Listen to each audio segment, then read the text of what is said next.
if this institution becomes stronger, if these countries find ways of reconciling their differences, then it can pose a threat to the Western rule-based order.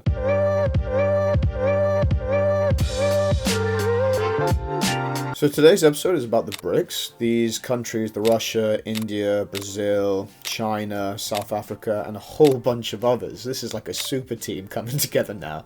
They all met up in Russia the other day, and this BRICS summit looks pretty mad, man. Like, it was crazy, because I have the Economist and the Financial Times. I'm just that guy. And neither of them had any articles about this summit, which is crazy, because some of the stuff coming out on this summit was super hard-hitting. Now, I get a lot of the criticism. For a long time, it's been assumed that, BRICS was a Western term anyway at the start. How close are these countries politically, economically? Is it really a union? Is there any military might there? And for a long time, the answer's been no. This isn't a formal alliance in the sense that a NATO is or something, nothing like that. Not even like an European Union. It's nothing of the sort. However, in this latest meeting, there was some serious things being done. There are some serious moves being made, and now there are some serious players involved in this. Does it pose a threat to the US rules-based order? The evidence is starting to suggest that it does, and in this video, you're about to be shown why it does and what impact this could have on the global arena. So the story begins when a lot of these countries, China, India, Brazil, Russia, South Africa, and a whole bunch of others, start off really poor countries. I think for a long time, a lot of these countries have been very poor.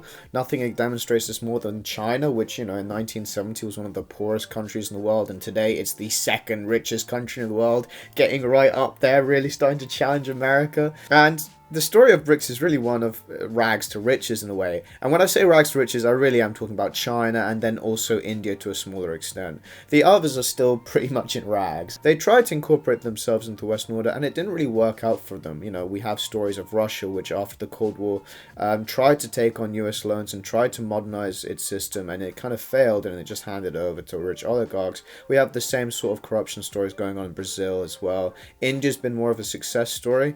But India, let's not get carried away. A lot of people say, well, India joining the BRICS isn't too big a deal because they're in the Quad with America. Yeah, but the Quad is just as loose an association as, BRICS. I don't think BRICS or Quad shows India formally attaching itself to China or the United States politically.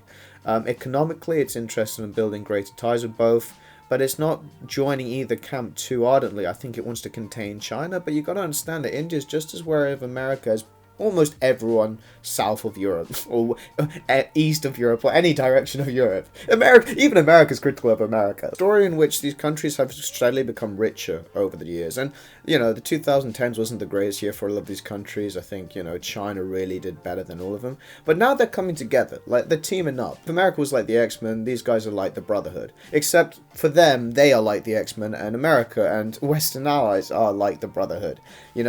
Each side will say that the other side has been really unjust and unfair in its practices. America will point to China and say they haven't abided by the rules and haven't operated under the same rules as everyone else. But then China, Russia, and all of them will point to the finger at America and say, well, what about the amount of times you've violated international law? What about all the coups you've thrown in countries that haven't wanted it? Surprise, surprise. And I think this is their chance to really start building some closer economic ties without having to be as reliant on America. So now I'm going to look at what some of the other people have been saying about this in the international relations community. John Mearsheimer began by being questioned by this judge guy, who's got a really great channel. I'm going to leave it in the description for anyone who wants to follow along. The judge asked him whether BRICS was, economic, political, like what was it? And John Mearsheimer said it was both. It was both political and economic. And, there are statements at this meeting saying how there is a conscious effort to shift towards a more multipolar world order. Now, does this threaten US hegemony? To some extent, yes. But then there's also this acknowledgement that the UN is a good institution amongst these BRIC countries. So rather than destroying the existing world order, I think they're just trying to revamp it or change it just so that it better aligns with their interests. Some people have speculated that with China leading the way, this institution could be the beginning of a regional bloc, an economic regional bloc, in the same way that Europe has the EU, in the same way that America has free trade deals with, we used to have free trade deals with Canada and Mexico. And what you might see in the foreseeable future is this move towards regional economic blocs. A lot of countries are going to be reluctant to turn their back on globalization. I don't think that's going to happen entirely. But what you might see is countries may be more selective with their trading partners. Yes, America may bring more manufacturing jobs back to America. I think that could help with the debt crisis they face. but they will still do business with just those partners who they don't see as immediate strategic adversaries. The problem with China is that China has become a strategic adversary. China is now has the largest population in the world. It's a middle-income country. They're going to start competing with the US. You know, China used to be a very base-level industrial powerhouse, but today it's making high-tech products. It's innovating in science and technology. It's actually creating products that can rival America's. It's no longer just your workforce. It's producing high-quality, high-value products that compete with American companies. And America has come to acknowledge China as a strategic threat, and China championing another economic bloc is definitely going to be a threat to the rules-based order. It's, you know, they've talked about coming up, the BRICS have talked about coming up with a replacement for the IMF, like their own version, okay? They've got their own bank and so on. Putin talked about enlarging the grain exports. You know, he wants to shift global reliance on American grain to maybe one to do with Russian grain. You know, you've got countries like Iran joining it. All of these countries have things that they want to export without having to rely on the dollar as much. Mearsheimer still referenced that those in the know claim that the dollar isn't going away anytime soon, and it may be because of this that the BRICS summit isn't receiving that much publicity in The Economist or the Financial Times. Mearsheimer didn't deny that there may perhaps be a more long-term plan to replace the dollar, but he reiterated his stance that the dollar isn't going away anytime soon. But Mearsheimer argued that this is a big deal. You know, BRICS is not the only institution that now challenges the Western ones, but, you know, they have the AIAB and the Belt and Road Initiative going on. I don't think this BRICS summit is quite as irrelevant as a lot of the mainstream and Western media have almost subtly indicated.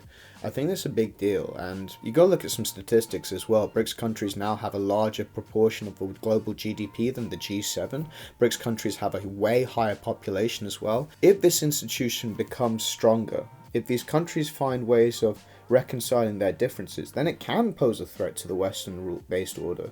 I think what you're seeing is a lot of people, you know, south of Europe, south of the world, have lost a lot of faith in America, you know, especially when it subtly endorses countries like Israel and what they're doing in Palestine. I reiterate what a lot of people are saying, what John Mearsheimer, what Jeffrey Sachs, a lot of people are saying, that this, you know, the West really needs to wake up and acknowledge what's going on. But yeah, look, I've chatted for a while, guys. That was just my upload on the BRICS Summit. If you have any thoughts of your own, then leave them in the comments below. If you're new here, then hit the like button and subscribe. World Order covers all things media, industry, and geopolitics. And I also release really great stories about great global figures. So do check those out if you haven't already. Guys, thanks again. Take care, and I'll see you all in the next one.